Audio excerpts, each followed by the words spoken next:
Hello, Galaxy of Heroes. Mikey here, and not sure how to introduce this. I decided not to make any notes or whatever, and just kind of free flow. Krayt Dragon Raid. Krayt Dragon Raid, as in part of, do we call it quality of life, or I'm not sure.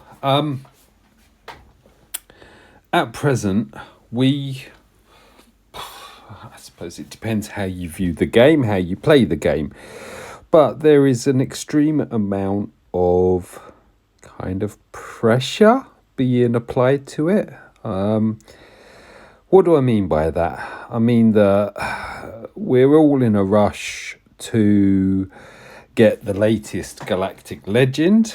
I'm still a bit salty about the fact that I lost out. My layer requirements weren't met during the week of additive drops, so I did not benefit one iota from I'm gonna cough, excuse me. I didn't benefit one iota from the layer tickets. That's it. I got there eventually, and then I now have layer unlocked, and just the timing on that. But that I'm drifting off point there. So there's layer at the moment, as in this week, as I record this, we are on Jedi Cal week, and a lot of players will have been working to get the requirements up ready for that. I was watching Ginger Jesus last night. I was watching his gag. I enjoy watching him, and he was commenting on, and he's struggling. He's not struggling. He needs Kairos, I think it is, to enable him to get Saw to gear 12, which unlocks the event, and the event is fairly straightforward. However, you're then left with another first world problem, which is that unlocking him is one thing, but the only reason you're unlocking him is because he's great, and you need him viable to be great to bolster your squad.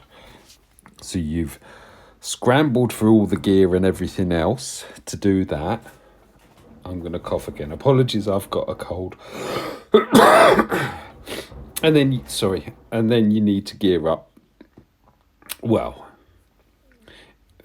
unlocking him and so you have options on how you play it. You might decide to just sit on him until you've got the gear, and then promote him up to a viable relic level, because let's face it is relic levels that we're looking at.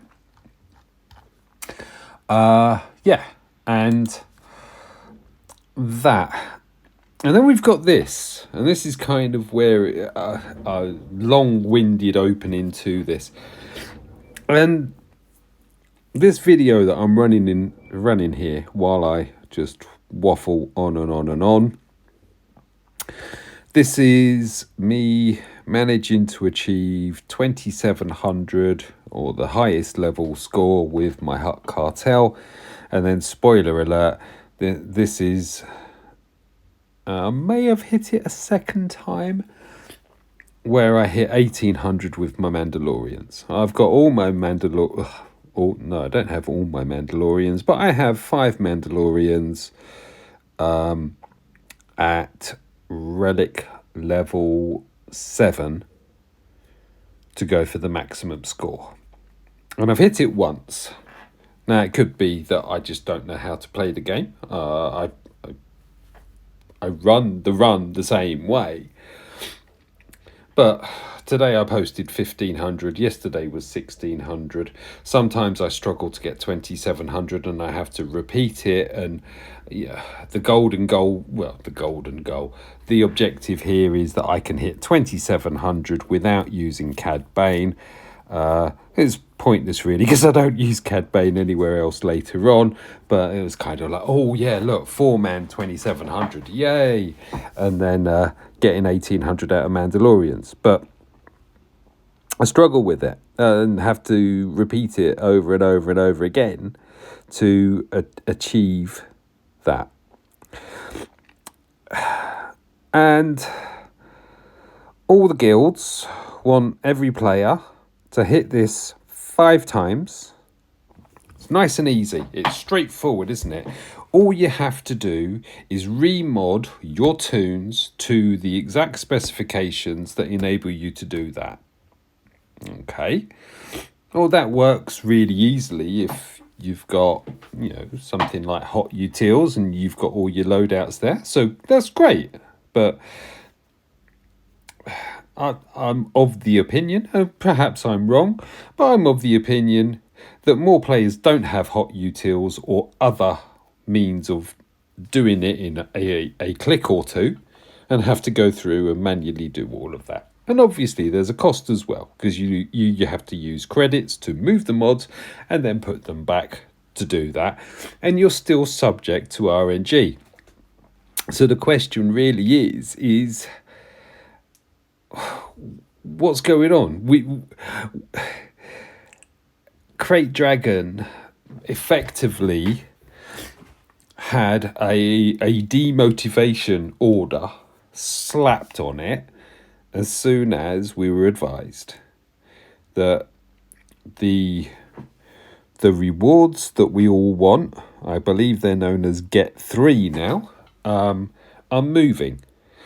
And they're the ones that give you the ability to, they provide the materials which allow you to upgrade your toons in relics and so on. I'm trying to hoard for the last 2 materials. I'm sorry that there's so many bloody names in this thing that I'm just trying to describe it as clearly as possible. So I'm doing that. I think I've got 4 banked to R9 toons, and Leia, when I finally get her to relic level 9, at the moment she's relic level 7. It's taken me a while. I managed to get her to relic 5 on unlock. Why did I struggle to get her that high? Because I had to relic 7 the 2 toons, the 2 marquee toons. Yeah. 2 of the all 3 marquee toons, I suppose. I had to take them to relic level 7, and that blasted through a lot of my resources. And now I'm stuck in the signal data bottleneck. So it's yeah. So it comes down to we need incentives to play the game, and I'm asking this because I'm aware of a friend and guildmate who's kind of had enough. He's on burnout now from all the expectations. It's almost like a perfect storm. You have to have Jedi Cow ready. You have to have your Tuskens and your Mandalorians and your Hutt cartels all either R8 or R7. You need to work on your Ewoks. You need a Krex and Phoenix team. You need this, you need that. It's all too much. It kind of feels unrealistic in the expectations. I get that I don't get to benefit from what I get, which is that we are now in a major acceleration. CG have identified, hang on a minute, with all I have a cold, I'm sorry. With all of what we've put in play, we're missing a trick here, because how do we get new players into the game if they have to go through so much and miss out on Ray and SLKR? I know, we'll give them to them for a tenner. Yay, well done. because you know, or they know, that they're going to get at least 300 from all the materials required to actually get them up to a level.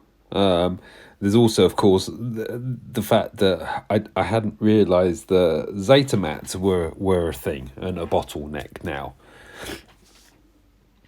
As of course we've had so many, every tune that's launched now seems to require a Zeta. And they're all going to be needed at some point. Paz Vizsla at the moment, he needs a Zeta, he needs an Omicron.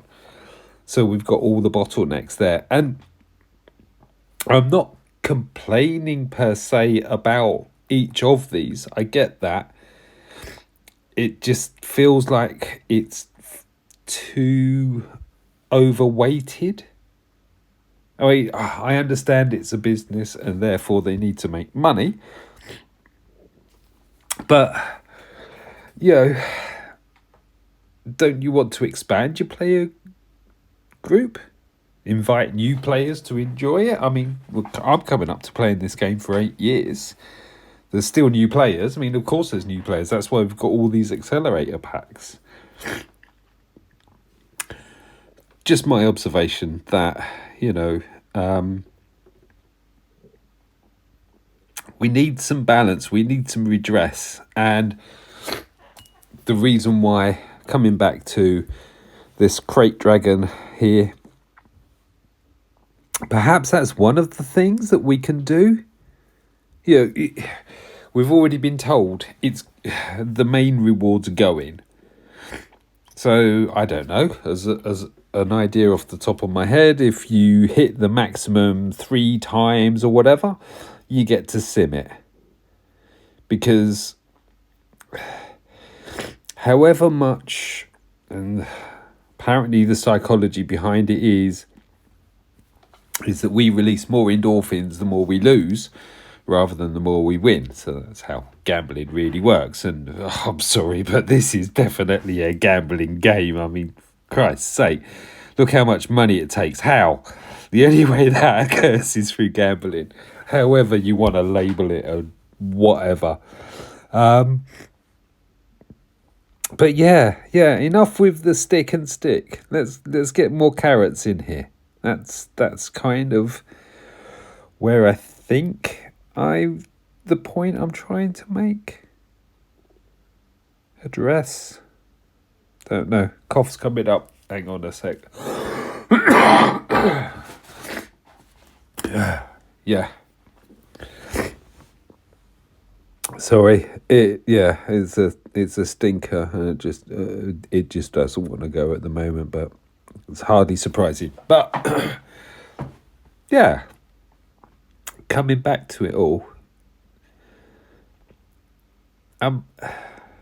This sounds like clickbait, or what's your take? There we are. That's what I would like to know. Yeah, how are we feeling barometer wise? Is this? We need some balance in the force, because the dark side seems to be manipulating things here. And yeah, stick only approach just grates on me. And the fact that we go through this, okay, you hit 2,700. I mean, a lot of players will be like, I don't know what you want about. I hit maximum on everything every time. Great. Do you do it without swapping mods? Do you do it without a cost? Or do you have to do all of that to achieve that? And have you had to purchase something to enable you to do that that's third party? If that's the case, then that's not really who I'm talking to.